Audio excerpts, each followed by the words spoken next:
یه جوری زندگی کن که تو دنیای خودت باشی،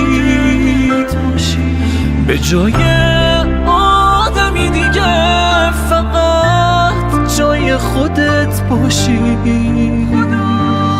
خدا رود وا کنه درها رو وقتی پشت در باشی، خودش راه نجاتت باشه وقتی تو خطر باشی.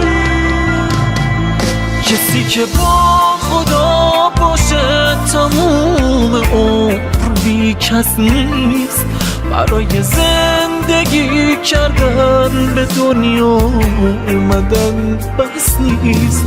یه جوری زندگی کن که بگن اهل پرهیزی، که امروز آخرین روزه واسه جبران هر چیزی.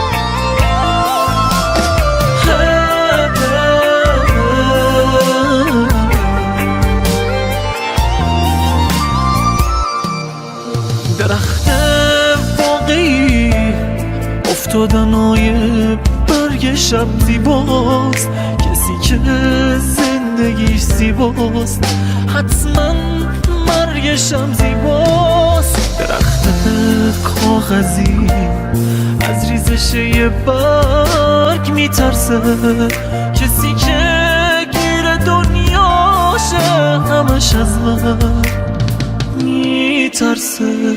کسی که با خدا باشه تموم عمر بی کس نیست، برای زندگی کردن به دنیا اومدن بس نیست.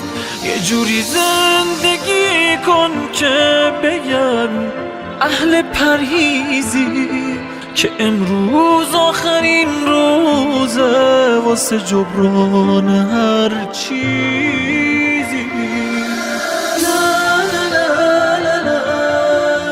یه جوری زندگی کن که بگن عمرت ثمر داره، بگی حرف حق و حتی اگه واسط ضرر داره، نه اینکه حرف حقت حرف زورت دیگه ای باشه. یه جوری زندگی کن که یه جور دیگه ای باشه. پویا بیاتی، تنظیم فریبرز خاتمی.